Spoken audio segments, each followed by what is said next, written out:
चला प्रभुपाद जी एक बार उनके कुछ शिष्यों के साथ गुज्जो मक्खी पिछड़ी कर रहे थे, मतलब हरि कथा का डिस्कस कर रहे थे। उधर में बहुत सारे शिष्य थे, पास में ही बैठे थे दीनबंधु प्रभु शिला प्रभुपाद जी के शिष्य।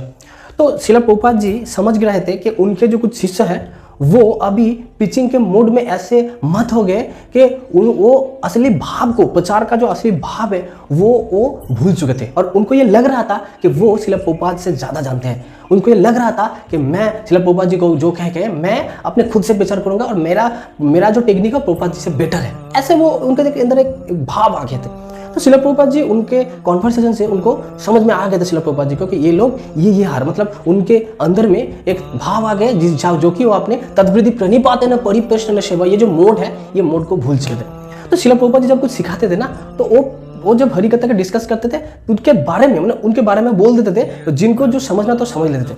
तो उसी तरह शिला प्रभुपाद जी एक स्टोरी उनको सुनाई, उनका नाम था पुनर्मुषिक भव। तो उस स्टोरी में ये था कि एक बार एक मूषिक होता है, तो मूषिक आए थे वो एक मुनि के पास और मुनि को बोलने लगे कि एक बिल्ली मुझे बहुत तंग कर रहा है, तो आप मुझे आशीर्वाद दो ताकि मैं बिल्ली बन जाऊँ और बिल्ली से डर न लगे। तो मुनि ने कहा ठीक है तथास्तु, तुम बिल्ली बन जाओ। तो बिल्ली बन गए। उसके बाद थोड़ी दिन बाद वो फिर से आए, तो मुनि ने बोला फिर क्यों आए, अब क्या हुआ? तो एक कुत्ता मुझे बहुत तंग कर रहा है, तो आप मुझे आशीर्वाद दो कि मैं कुत्ता बन जाऊँ। बोला ठीक है तथास्तु, तुम कुत्ता बन जाओ। तो उसके बाद कुत्ता बन गए। उसके बाद कुछ दिन आए तो मुनि ने बोला अरे अभी क्या प्रॉब्लम है, फिर से तुम आ गए? बोला हाँ अभी जो प्रॉब्लम, तो अभी जो है एक टाइगर जो है वो टाइगर मुझे बहुत तंग कर रहे हैं, तो आप मुझे आशीर्वाद दो ताकि मैं टाइगर बन जाऊँ, ताकि मैं शेर बन जाऊँ। तो मुनि ने बोला अच्छा आर यू श्योर? बोला हाँ मुझे आशीर्वाद दो। तो मुनि ने बोला ठीक है तथास्तु जाओ। तो फिर वो शेर बन गए। और जब शेर बन गए ना तो मुनि की तरफ वो गोल गोल आंख करके वो देख रहे थे। तो मुनि ने समझ गया अच्छा तुम मुझे खाना चाहते हो? तो बाघ ने ऐसे गर्दन हिलाया, हाँ मैं तुम्हें खाना चाहता हूँ। मैं ठीक है पुनर्मुषिक भव, मतलब पुनः है तुम मूषिक बन जाओ। वो बाघ से वो तुरंत मूषिक बन गए, पहले जिस कंडीशन में थे उसी कंडीशन में पहुंच गए। तो ये जब स्टोरी सुनाई तो उनके जो शिष्य थे वो बहुत हंसने लगा हाँ करके। तो शिला प्रभुपाद जी ने इस तरह से देखा और बोला हंसो मत, मैंने जो बोला उसको समझने की कोशिश करो, बी सीरियस।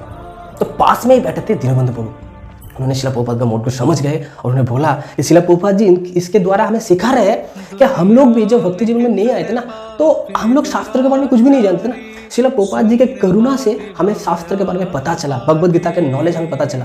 लेकिन अभी हम लोग कुछ कैसे हो गए कि जब हम लोग प्रीचिंग करने लगे यूट्यूब से, सोशल मीडिया से या फिर डायरेक्टली फिजिकली, तो हमारा मोड ऐसे आ गया कि हम लोग शिला प्रभुपाद जी से ज़्यादा जानते हैं। शिला प्रभुपाद जी तो बैकडेटेड है, हम कुछ नया टेक्निक लेंगे, शिला प्रभुपाद जी ने जो कहा है वो उसके विरुद्धाचरण हम लोग करने के लिए अभी डर नहीं लग रहा है हम लोग को। लेकिन ऐसा नहीं करना चाहिए। शिला प्रभुपाद जी अल्टीमेट, उन्होंने जो दिया है ना वो भूतो ना भविष्य, ना किसी ने दिया है ना कभी दे पाएंगे। तो हमें शिला प्रभुपाद जी को एज इट इज फॉलो करना है भाई। हम लोग प्रीचिंग में पारंगत नहीं है, हमारा योग्यता क्या है? योग्यता बेचारे किचु नहीं पाए तो हमारा कोरोना सार। कुछ दिन पहले हमें इस बद्ध जीव थे हम लोग, हमें उद्धार करने के लिए कोई नहीं आए थे, हम लोग भटक रहे थे। शिला प्रभुपाद जी हमें हाथ पकड़ के ले आए और भगवत भक्ति का मार्ग दिखाए। तो अभी हमारा मोड ऐसा आ गया कि हम लोग शिला प्रभुपाद जी से ज़्यादा जानते हैं और हमारा एटीट्यूड में फूट, जैसे कि हम लोग ऐसे हमारे जो सुप्त इंद्रिय वासना है इसको पालन करने के लिए हम लोग बड़ा चढ़ा के कुछ कर रहे हैं, तिलक कंठी पर के हम लोग ऐसा काम कर रहे हैं। जैसे कि अभी होली फेस्टिवल, अभी हम लोग बहुत सारे लोग हैं कि होली का असली अर्थ क्या है ये हम लोग को पता नहीं है। और हम लोग टेम्पल में होली ऐसे कर लेके, मतलब कृष्ण को खुशी करने के लिए जो होली है हम लोग उस कृष्ण को भूल चुके हैं। और हम लोग आपस में हम लोग हमारा जो इंद्रिय तृप्त है, इंद्रिय को तृप्त करने के लिए हम लोग होली कर ले और उद्दंड मचा रहे हैं मंदिर में। और हम लोग बोले कौन सा शास्त्र में लिखा है होली नहीं खेलना है? अरे भाई आगे शिला प्रभुपाद जी हमारा अल्टीमेट शास्त्र है। शिला प्रभुपाद जी ने जो दिया है हमें उससे ज़्यादा शास्त्र जानने की जरूरत नहीं है। हाँ अगर जाने तो अच्छी बात है, लेकिन हम लोग ऐसा नहीं कर सकते। शिला प्रभुपाद जी ने जो दिया है हमें उसी को पालन करना पड़ेगा। पहले हम लोग को जानना पड़ेगा कि होली किस तरह से खेला जाता है, होली फेस्टिवल का असली अर्थ क्या है, क्यों हमें होली फेस्टिवल भगवान को खुश करने के लिए खेलना चाहिए। लेकिन हम लोग अपने आप को, अपने इंद्रियों को खुश करने के लिए कर रहे हैं।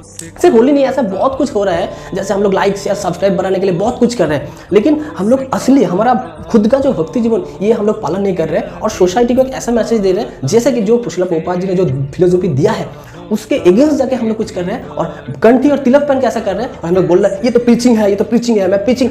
शिला प्रभुपाद जी ने बोला है प्रीचिंग इज द एसेंस, लेकिन पहले क्या कहा है? Books are the basis. पहले खुद हमें बुक पढ़ना पड़ेगा। शिला प्रभुपाद जी ने क्या कहा है उसको पालन करना पड़ेगा। प्रकृष्ट रूप के आचार, मतलब पहले खुद आचार करना पड़ेगा, उसके बाद प्रचार से प्रचार प्रचार करने से नहीं होगा। हमें खुद फॉलो करना पड़ेगा। प्रभुपाद जी ने जो दिया है वही है प्रचार, मतलब मेरा आचार के द्वारा पहले मुझे खुद आचार करना पड़ेगा। वही हृदय से निकले हुए अगर कोई बात वही किसी के हृदय को आकर्षण करेगा। जगत गुरु शिला प्रभुपाद की जय। हरे कृष्ण।